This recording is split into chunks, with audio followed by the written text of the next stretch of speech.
vous interromps parce qu'on l'apprend. 22h58, on apprend cette chose très importante, c'est la radio publique finlandaise qui le donne. Des dirigeants européens ont dû se mettre à l'abri à Kiev ce soir, dans des circonstances extrêmement dramatiques, puisque de l'alerte a retenti à Kiev. Et pendant que les bombardements ont lieu, le jour de la fête nationale ukrainienne, il semble que le président du Conseil européen, Antonio Costa, le ministre suédois des Affaires étrangères, ont été évacués vers les abris.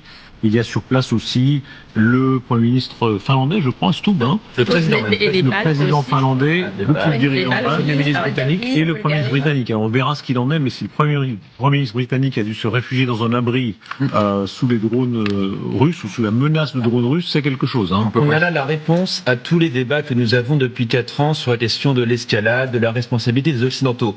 Ils sont prêts à tuer des chefs d'État occidentaux. Non mais on en est là. Mardi, ils ont commencé à donner cette information. Oh, Alexander Stubb, c'était compliqué. La Russie a frappé Kiev pendant que les dirigeants européens étaient là. Comme vous avez entendu là.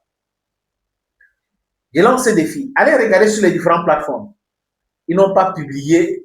Ils ont retiré cette information. Mais malheureusement, quand ils publient, il y a des gens qui téléchargent immédiatement ou qui capturent. Et ça a été capturé.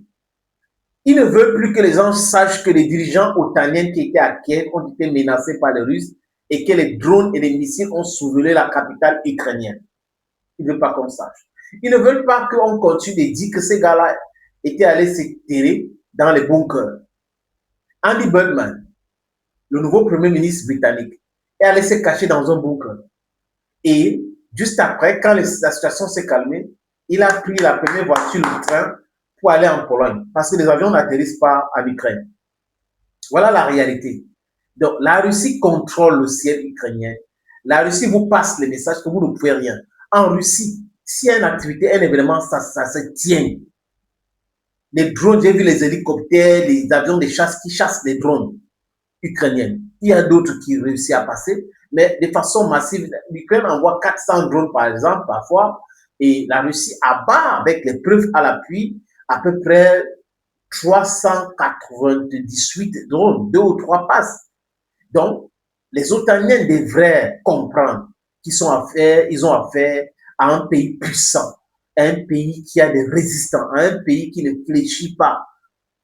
Le président russe ne va pas fléchir pour vous. It's not gonna do that.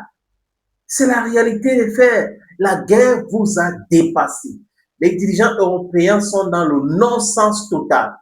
Donald Trump est dans le non-sens total. Mais Donald Trump, malgré le fait qu'il est président américain, il ne peut pas s'amuser d'aller à Kiev sans avoir l'accord de la Russie. Même Joe Biden, à l'époque, il y avait l'accord pour prendre la route pour aller. Sinon, le service secret américain, le bloc, tu ne peux pas partir. Parce que voilà les opportunités que la Russie peut utiliser pour les envoyer, comme Nissigram, aller siffler ailleurs. C'est ça qu'il est question. Vous provoquez un pays, vous envoyez les armes et vous venez près de ses frontières pour le menacer encore. Vous dites, vous êtes fort, vous allez envoyer les missiles, vous allez donner la licence pour fabriquer les missiles à longue portée. Il faut frapper la Russie, en plein cœur de la Russie. Et quand la Russie commence à dire, nous allons frapper les cibles, là où vous fabriquez les missiles là, les industries d'armement dans vos pays, nous allons les frapper si vos armes nous touchent. Oh, la Russie menace la sécurité européenne. La Russie est en train de menacer. Donald Trump, il faut faire quelque chose. Papa Trump, fais quelque chose. Voilà Poutine qui nous menace. Et Trump va prendre son chef de renseignement, le patron de la CIA, pour envoyer à Moscou pour que Poutine aussi lui demande que l'aide sort. Tu as fini de parler avec ton homologue et tu dis que tu veux me rencontrer par rapport à quoi? Dégage. Dégage. C'est comme ça que Poutine a fait avec John Ratcliffe, c'est son nom. Il arrive, il rencontre le chef de renseignement russe, ils discutent ensemble et lui veut rencontrer aussi le président russe. Il a dit, pour faire quoi? What are we going to do? What are we going to talk about? No, I don't have time for that. At least you can leave my country right away.